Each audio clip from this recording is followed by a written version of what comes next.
Today's guest on the Manifestation and Money podcast is from the lush land of Scotland, and it's Susan Watson. Susan is a whiz with manifestation. In this episode, she drops so many golden nuggets, how human nature gets hung up in a fear-based struggling lifestyle, and then our conversation tips over to that beautiful world of possibility, playing into that space of manifestation. My intention today is that you'll walk away from this episode with a powerful quote or a new book suggestion to expand your own consciousness and see what is possible for you. Welcome to the Manifestation and Money podcast, where we bridge the worlds of the taboo topic of money with the woo-woo world of manifestation. We're your hosts, Chris and Jenny Schultz. We're not just about dollars and cents around here. We're all about lifestyle design. You can be working towards financial independence while still living a life you love today. Get ready for insightful conversations with guests who have embraced the FIRE movement by achieving financial independence and retiring early, as well as entrepreneurs and individuals who defied the norm and have paved their own way to a life they love. Together, we'll explore the powerful connection between mindset, financial freedom, and living a purposeful life. And of course, we'll be sharing our own journey to how we carved our path to a seven-figure net worth before hitting the big 4-0. Are you ready to ignite your financial future? Then let's dive right in. Welcome to the Manifestation and Money podcast, where your journey to financial independence and the life you love begins now. Welcome to the Manifestation and Money podcast, Susan. Thank you for having me, Jane. I'm looking forward to having a chat with you. Yeah, I am so pumped because on the last episode, I told the listeners that I honestly had been tipping the scales and talking a lot more on the money side of things. And I really want to bring the conversation back to include the manifestation piece too. And I feel you're the girl for that. So I would love you to introduce yourself and let the listeners know who you are and what your story is. Absolutely. So, hi, everybody. So I'm so pleased to be here. So my name is Susan Watson. I am a manifestation coach, but I'm not a standard manifestation coach because I'm also a clinical hypnotherapist. So I bring hypnotherapy into sessions, and I'm also a holotropic breathwork coach. I'm also an advanced quantum energy practitioner as well. So I bring a lot of different things into manifestation. And how I got started on all this, I read The Secret. So many people began their journey to enlightenment and into spirituality and manifestation by reading The Secret by Rhonda Byrne. And when I read that, I was addicted already because I was like, I want to live like that. This is what I've always had a feeling that we weren't living right. My mum was very in her masculine energy, and she used to have 3 pubs or bars, whatever. So she was very and, very business focused. And I used to look at her as a young child and think, why do you not have any fun? Why don't you come out and have fun with us? And what have you? I just always remember my mum working. So when I read The Secret, I was like, oh, this is what I've been searching for all my life. There's always been this something. So I took a course with a consultant who worked for Bob Proctor, and the course was called Thinking into Results. And that started my obsession. Like, I was hook, line and sinker. And then I ended up becoming a consultant with Bob Proctor and his organization, which was fabulous. And I coached his material. And from there, Jen, I study every single day, but it's not like studying at school. So I'm always got my head in a book reading about manifestation, spirituality, consciousness or ego, death, and all this good stuff. It's just fascinating. It's your calling, because I could talk about it all day long, as you've gathered already. And I love sharing with other people what I've learned and how they can improve their life.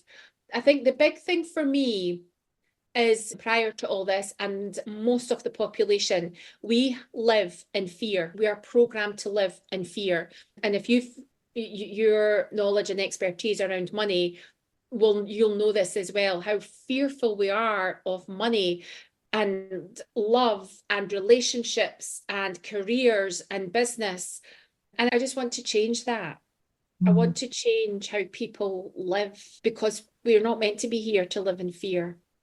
That's my driver. That really is. And even speaking to current clients and potential clients, and just friends and family, you can just sense that they're living in such fear of what might happen, of not living to their full potential from fear, which isn't even real. It's a voice in your head. It's just mind-blowing how we choose to live. But you don't know what you don't know. So if you don't know there's another way, you just follow suit to what your parents and teachers and guardians, etc., are guiding you to, don't you? I would never have questioned my mum that this was how life was. This is just how life is, and we accepted it and got on with it. Yeah, that's so true. And I love that you are a Bob Proctor consultant, because I was never able to attend his events live because he did live here in Canada, but I was able to attend virtual events of his, and I attribute a big piece of my own mindset shift to his material. And I love how he is essentially continually allowing you to step into learning and expanding the context of the information that you know, and therefore expanding your own paradigm into this bigger potential of, oh, now I see the world through this lens with this much more possibility, and this is a fun space to play in.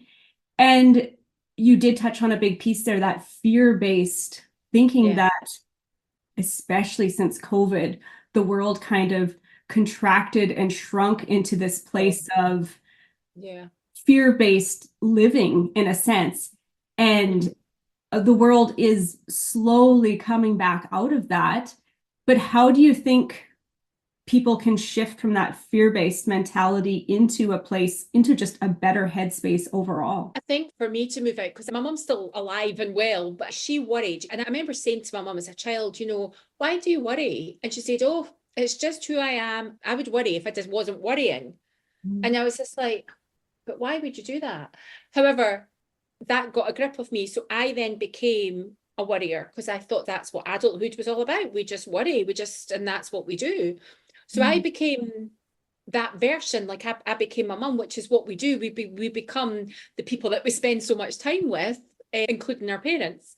So I was extremely fearful. I didn't know at the time, but throughout my whole life, I was extremely fearful. And then just over about 3.5 years ago, maybe slightly longer, I was diagnosed with PTSD. I used to be a human resource manager.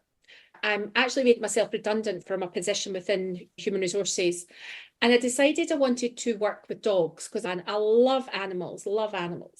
So I thought I'm going to retrain to be a dog groomer. So I done lots of training, and then I opened up a studio in my back garden and launched a dog grooming studio. And then within 6 months, I was fully booked. And it was booming. It was just going so well. I was in the kitchen with my now ex-husband, and we were having coffee, and he was saying, right, I'm going now. That's me, I'm away. And I was like, okay, where are you going? No, I'm leaving. I was like, where are you leaving to go to? And he's like, no, I'm leaving. And I was like, but are you going to the gym? Are you going to your mum's? Where? And what he meant was, no, I'm leaving the marriage, the house, the dogs, the businesses, everything. I'm leaving. And that really, even to this day, I did not foresee that coming. Not one bit. Nothing. So that started a bit of a downward spiral for me. I was in deep fear. I was fearful of everything, as you can imagine. I was fearful of my home, my business. We've got the 2 dogs, and I was just like, I'm not sure, what do I do? How, why, when, and where? I was in such a fearful state. And I think when you stay in that state for a long time, it really does affect your nervous system. So I needed to regulate my nervous system. I've studied a lot of Dr. Joe Dispenza. Have you heard of Dr. Joe? Yeah. I've studied a lot of his work, and I knew that my mind and body had to make this connection. And I couldn't just work on my mind, because my body would then start to control my mind, and the thoughts would start making connection with my body. And so my thoughts, although I was controlling my thoughts as much as I could, my body was still determining a lot of the thoughts. So there was a period of about a year where I was in deep fear, and my body, I was an absolute wreck. But I also knew from my training with Bob that I needed to sort this out. Otherwise, it was going to cause a lot of dis-ease in my body. And I just thought, I'm going to make myself ill. And that's a saying that I've heard so much growing up, is you need to stop this, you'll make yourself ill. And I just thought, I really am going to make myself ill. But I knew it wasn't just thinking about my mind or thinking about my body. I had to get the 2 of them together. That's when I came across holotropic breathwork. And that's quite a different type of breath work. When I first done my very first session of holotropic breath work, I hadn't researched it. I just thought, yeah, I'm going to do that. I was very keen on yoga at the time. So I thought, oh, we'll be sitting, just chatting. It'll be lovely. We'll do some nice breathing and I'll calm everything down. And it's not, it's the opposite. It's quite aggressive, if you like. Maybe that's too strong a word. It's very conscious breathing. And it takes you into a non-ordinary state of consciousness. So it's like an outer body experience. I like to say it was reintroduced into society by a psychiatrist called Dr. Stanislav Grof. And he introduced it back into society because he was using it to help his psychiatric patients to overcome traumas and fear and doubt and worry from the past, present experiences. So after my first session with this, I was blown away, and I really started to feel my nervous system starting to be controlled even in one session. It's so powerful. And at that point, I was saying, I want to add this to my toolbox. So that was when I became a holotropic breathwork facilitator. And I think I needed to fix what was going on in my body. I could take care of my mind because I had all the material that I was learning from Bob Proctor and all the other great mentors that I've had. But I believe for you to overcome fear, you really need to get that mind-body connection, because if you don't, you might control your mind, but if your body speaks to your mind, and if your body's not in a state of calm, it will start dictating to your mind what thoughts to come in. So there's only so much control that you're going to have. And I think the other thing for me, because of the work that I was doing with manifestation, it led me down a path learning about spirituality and ego. And that helped me hugely to understand.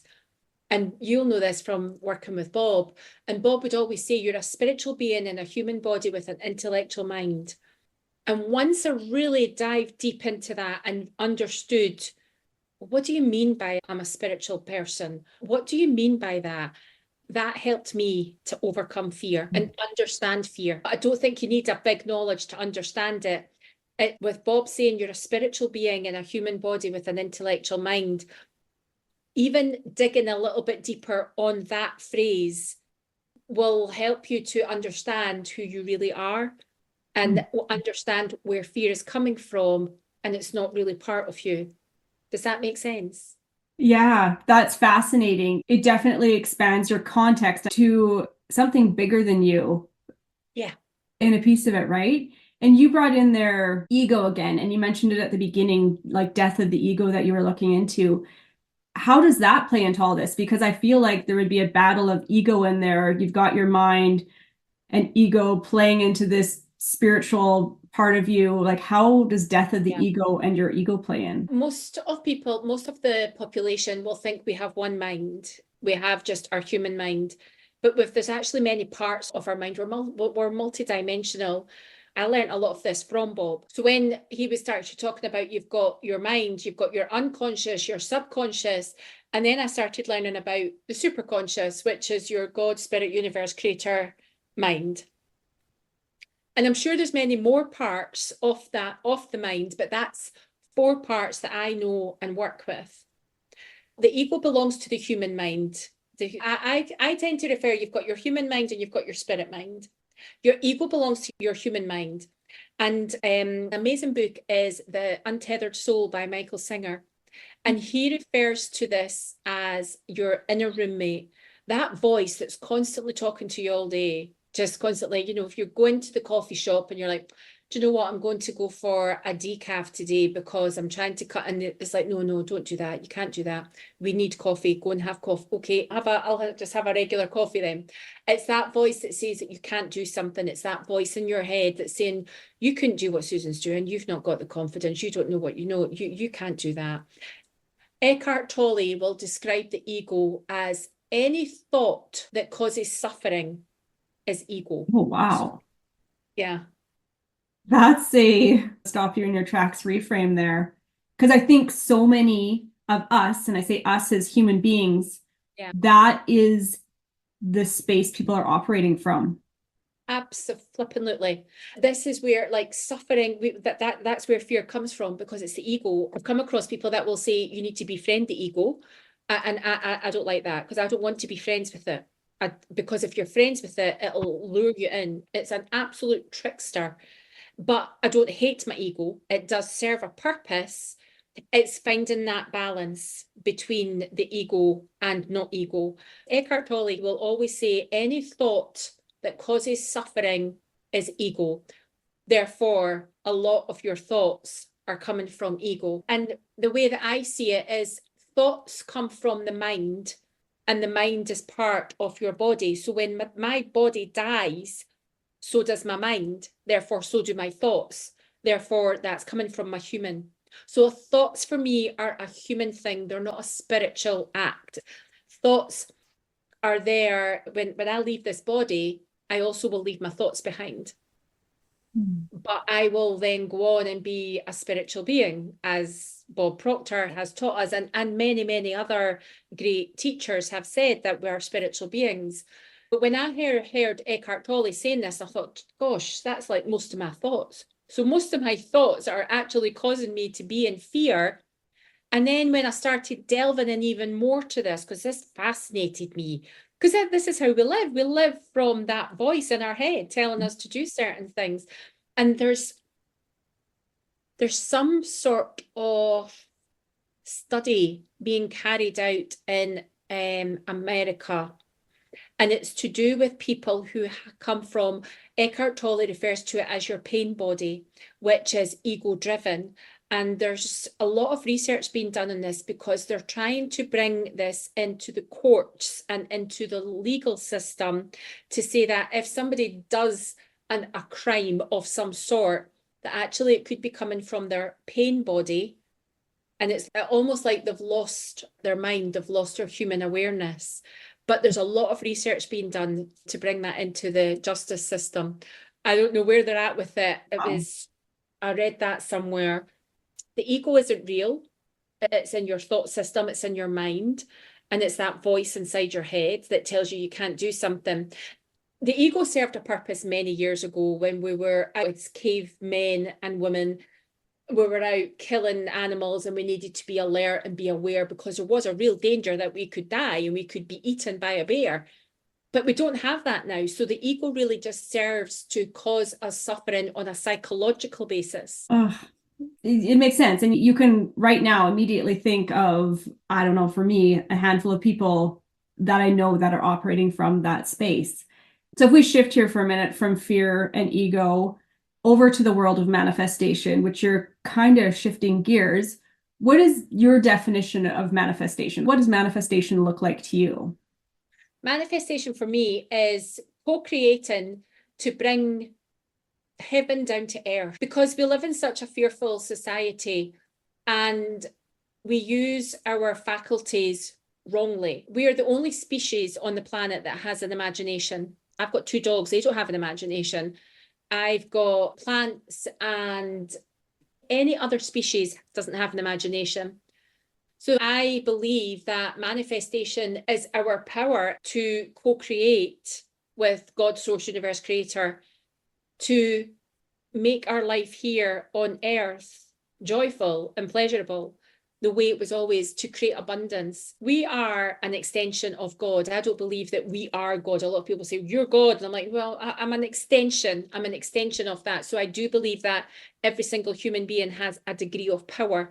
And by using that power and using these amazing faculties that we were gifted with, we get to create heaven on earth and have everything that we desire and have abundance. That's what manifestation is making the unseen seen. Making your dreams and desires your experience, your reality. Beautifully said. You are somebody who went down from this really fear-based place, and you've dug yourself out of that. So can you share with the listeners some practical tools that you used on yourself to get yourself to this place of making your world so much better now? Yeah, the first thing I would say is to start to study who you are. You don't need to go into great detail, but to understand who you are as a human, to understand that you have different minds, to understand that we're not here to suffer. We're not here. That helped me massively to really start to understand and master me. It's not, when we rely so much on our senses to say, well, that's real, like my house is real, my car is real, I want a better car. So we try to manipulate changing the car that's already here, that's already been manifested, it's already created, and it's now a dense object. And what we try to do is change our external world by changing our external world. So I'll take my car to the garage and say, can I get a new car? Can I give you my car and we'll do a trade? And you're like, oh no, but I need more money. And it's like, right. So we go on this quest to find more money, and we're looking under the sofa, and we're like, is there any bank accounts that we don't know? Or maybe we could work more. Maybe we could do this. And even that is a form of suffering, because that's not how it's meant to be. What we don't do as humans is actually just realize that it comes from within. Anything that you want to experience externally must be created internally first. Everything that was ever created was a thought. And Bob was always say it all starts with a thought. So I've got an iPhone here. This iPhone was initially a thought that didn't just appear and we all were, oh my goodness, there's an iPhone. It was a thought, somebody created it. Understanding how your mind works and why we have been gifted certain things like imagination, will, memory, perception. These things are all given to us for us to use in a different way that we've been taught to use them so far. So I think that would be the first thing, Jen, is to start to gain understanding about how creation works and how you can start to manipulate your own energy. There's another thing Bob would always say. And I remember him saying this so clearly at some of the trainings that I went on. And he'd say, Susan, we're an ocean of motion. And it was just the way he said it. And everything is vibrating. To understand that you as a human are vibrating, and we can have so much more than what we have just now. We're so powerful, but we don't know our own power. And that comes to energy and the law of attraction, because the law of attraction is a secondary law to the law of vibration. The law of vibration is what attracts things to you. And I think once you start to understand that, start to understand the universal laws, start to understand your own mind and how you're part of the universal laws, then life becomes a lot less fearful, because you can start to understand how you're creating that fear and where the fear is coming from, and that it's not real. So I think it all comes down, my journey with manifestation, it's all come down to self-mastery and about understanding the self. It's not about anything else. It's all been about understanding and mastering me, my emotions, my nervous system, my mind, the universe. It's not been about anything else. It's not been, well, what strategy should we use? It's nothing to do with that. Even in business, I don't believe that we should learn a strategy to grow a business without you having a different self-concept. I think the internal work is far superior before we go and start to learn anything about strategies. That makes sense. And you said something there that I jotted down here, which is we don't know our own power. Take ownership of that. We don't know our own power. And you say you go down this path of self-discovery. So what are some books or resources you'd recommend people look into that have worked for you to go down that path of self-discovery? So many. So anything by Neville Goddard. The first book I read from Neville is called The Power of Awareness. And that book is absolutely tremendous. I still read that to this day. But he has a number of books. And if you were to pick any of them, it would blow your mind. So any of the books by Neville Goddard. Marianne Williamson, A Return to Love, is a fabulous book. There's a famous quote from that book. Our deepest fear is not that we are inadequate. Our deepest fear is that we are powerful beyond measure. It is our light, not our darkness, that most frightens us. We ask ourselves, who am I to be brilliant, gorgeous, talented, famous? But I love that. Our deepest fear is not that we are inadequate. Our deepest fear is that we are powerful beyond measure. That seems like the perfect, powerful note to end our chat on, because to realize that it comes from within. And are you scared of actually going out there and being successful? It's Absolutely. actually easier to hide at home than it is to go out there and do the thing that you want to do. So where can people reach out to you, Susan, online and find more of your wealth of wisdom? So I am mainly on Facebook. I do have a website, which is called thebreathalchemist.com, but it's not great at the moment. So the best place I would go is to Facebook, because that's where I post every single day on there to programs that I'm launching or how you can work with me, as well as give people lots of free access to me as well. Okay, lovely. I will link that into the show notes so people have easy access to that. Amazing. Thank you so much for chatting with me on the show today. Thank you. I've loved that, Jen. Thank you for having me. Hey, wait, before you go, do you want to increase your income by $1,000 a month? If so, check out our free side hustle guide at www.fourleaflifestyle.com/money ideas. I'll pop it in the show notes for easy access. Thank you for joining me on another episode of the Manifestation and Money Podcast. If you enjoyed today's chat, be sure to hit that subscribe button to catch more of our weekly episodes. Until then, cheers to creating a life you love.